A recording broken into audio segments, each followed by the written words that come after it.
почему здесь встречаемся? Просил зал пресс-конференции в Вольтумане, мне отказали. Почему? Потому что вы выступили плохо на госсобрании. Здорово, да? Нарушено право народного депутата, закон о статусе народного депутата, статья 15, право народного депутата на получение и распространение информации. А в целом вы сами поддерживаете политику президента России? Я член Политсовета Республиканского партии «Единая Россия». Я член партии «Единая Россия» с момента основания. Я член партии «Единство», которая была соучредителем партии «Единая Россия». Поэтому я, конечно, поддерживаю политику президента Российской Федерации. Еще вопросы есть? Но прежде всего хотел бы обозначить свою позицию, которую я озвучил 28 февраля на 5-м пленарном заседании Госсобрания Ултумэн. Вопрос все-таки стоит о повышении эффективности работы Госсобрания Ултумэн. Все очень просто. Если мы в этом году на весенней сессии своей не организуем нормальную работу, нам будет трудно что-то значимое сказать о своей работе через 5 лет. Все очень просто. У нас работа построена, я считаю, неэффективно. Те вопросы, которые ставит население, ставит общественность, не рассматриваются. Мы тонем в непонятных мероприятиях. Повестка дня Госсобрания Ултумэн полностью забита приведением в соответствие с федеральным законодательством. Так, из 26 проектов законов, которые рассматривали 28 февраля, вы знаете, 19 были проектов по приведению в соответствие с федеральным законодательством. 7 законов, которые остались, 2 представили местные органы самоуправления, 2 представил глава, 2 правительства и 1 закон только Госсобрания Ултумэн, в котором предлагалось, по общественной палате, предлагают дополнительные документы собирать с кандидатов, которые будут делегироваться в общественную палату. Нужная, наверное, работа. Федеральное законодательство имеет верховенство перед республиканским. Законы, которые противоречат федеральному законодательству, не действуют.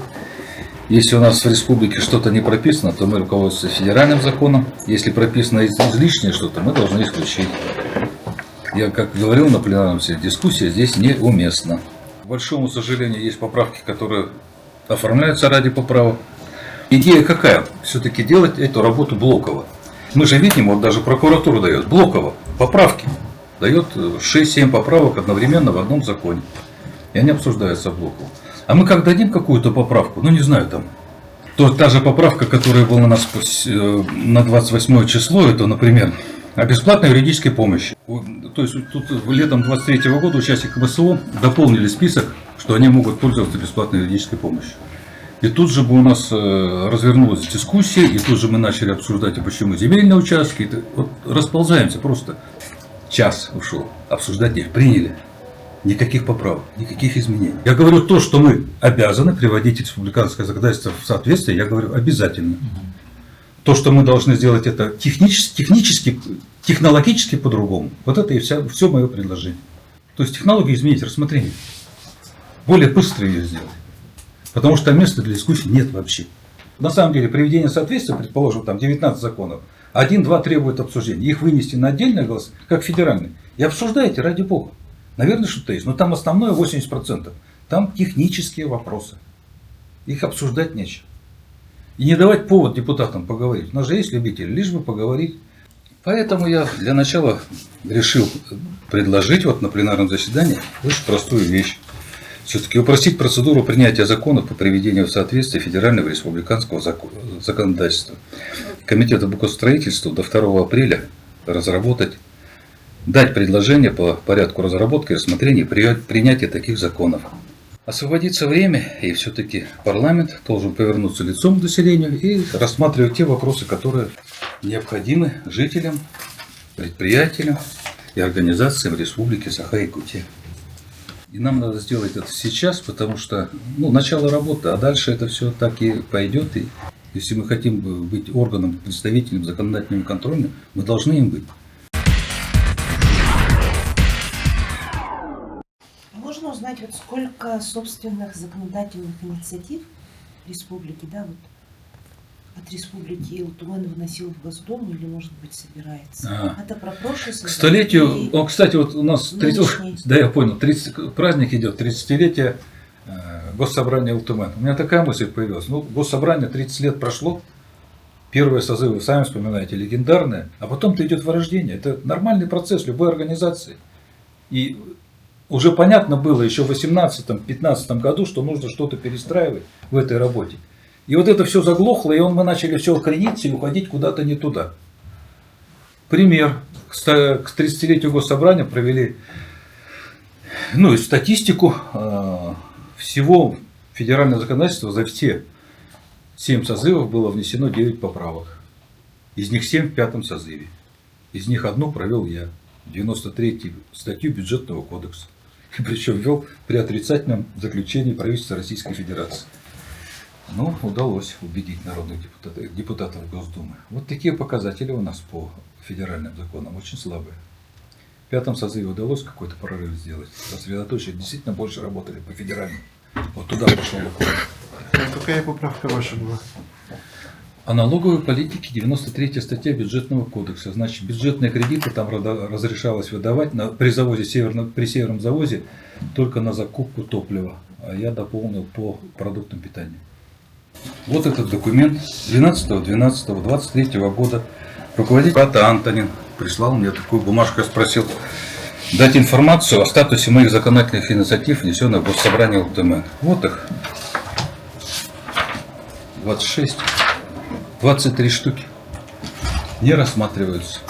Катается вата. С 2017 года закон о статусе народного депутата, о внесении изменений в закон о управлении распоряжениями акциями Алроса, о наделении органов местного самоуправления лицензирования алкогольной продукции с 2019 года. Помните, у нас в 2016 году отобрали право лицензирования алкогольной продукции муниципалитетов и перенесли в Министерство предпринимательства. Я считаю, его нужно вернуть на места, во всяком случае, в крупных городах, которые могут этим заниматься. Но тоже не рассматривается. Внесение изменений в закон о Конституционном совете. У нас нонсенс. У нас Конституционный совет не при Госсобрании, как это звучит в федеральном законе, а он находится наверное, даже, или сбоку где-то. Непонятно его место. Очень важный вопрос для города. Это вопрос вернуть полномочия муниципалитетам по контролю за деятельностью управляющих компаний. Вы тоже помните, это в году 2014-2015 забрали на республиканский уровень, и контроль над управляющей компанией в городе Якутске мы потеряли. Это дикие дивизии. Раньше они хоть ходили на планерки в мэрию, отчитывали что-то, их спрашивали. Теперь никто никуда не ходит, живут сами по себе.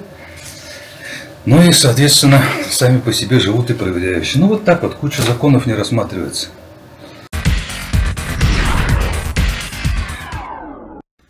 Как же депутатская группа, да, города Якутска, вы же ее возглавляете сейчас? Значит, давайте по депутатской группе. Мы, начиная с Арсения Сергеевича, еще с 5-го созыва, создали депутатскую группу, создавали.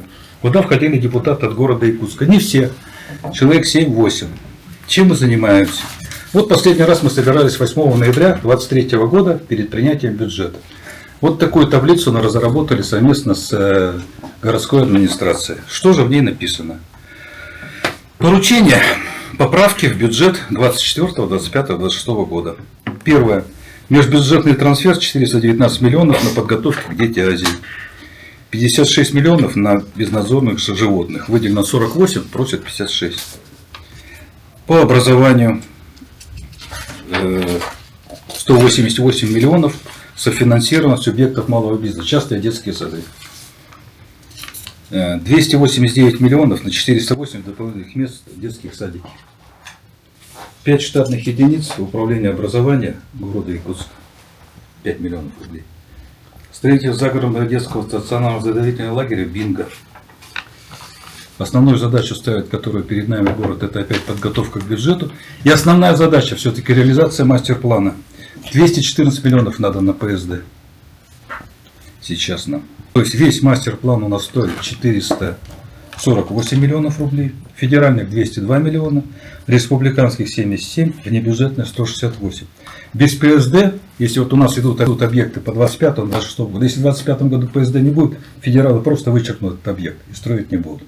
Вот у нас 12 школ, 18 дошкольных, 2 объекта культуры, и 7 объектов физкультуры и спорта. ПСД нужно на них, это мы должны делать. У нас всего ПСД на этот год во всей республике заложено 100 миллионов, а тут только город на 214 миллионов. Вот задача депутатов, в первую очередь. А можно вот просто пояснить, что такое ПСД, что произойдет, если его не будет, и когда оно должно появиться? Потому Значит, что... вот практика по ремонту, капитальному ремонту школ. Было срочно объявлено по Дальнему Востоку, вот начинаем ремонтировать школу. Срочно нужно было сделать проектно-сметную документацию. То есть объект обследуется, ну, строительство. Это эскизный проект, рабочий проект, то есть вся вот эта строительная часть, коммуникации, тепло, электричество. Потом экспертиза, и после этого объект только подлежит финансированию. И там есть еще смета, которая смета еще экспертиза проводит и не только на строительную часть, но и на смету. После этого только начинает финансироваться объект. Если мы в 2025 году не сделаем, скажем, по одной из школ, которая в 2025 году должна строиться ПСД, федералы очень с большим удовольствием эту строчку вычеркивают. Вот какую задачу ставит перед нами мэр на ближайшее пленарное заседание, когда будет корректировка бюджета. Деньги эти выделать. Сегодняшнее интервью говорит о том, что действительно Ултуман много говорит, но Мало делает. мало делает. Ну вот, показательно были 30-летия все-таки, я считал, госсобрания Ултумен. Там же были только победные реляции. А вы о проблемах хоть один человек сказал? Какие есть проблемы у населения, у народных депутатов, у республики? Какие задачи стоят перед нами? Где у нас узкие места? Куда надо обратить внимание? Что нужно сделать парламенту? Все-таки 30 лет это не может быть закостенелой структурой. Она должна как-то меняться. Она абсолютно не хочет меняться. А время пришло. Вот это не понимают наши руководители. И плюс ко всему, действительно, желание автократически руководить. А он на самом деле руководство парламента. Они точно такие же народные депутаты, как мы. Мы их избрали, чтобы могли вести только пленарное заседание. Вся система управления должна быть настроена на реальное решение задач, исключая любой формализм и перекладывание ответственности или попытки скрыть бездействие за никому не нужными справками и отчетами. Каждый житель республики должен быть вовлечен в общую работу, доверяя действиям власти. Только таким образом мы будем вместе идти к нашей цели – благополучию всех якутян.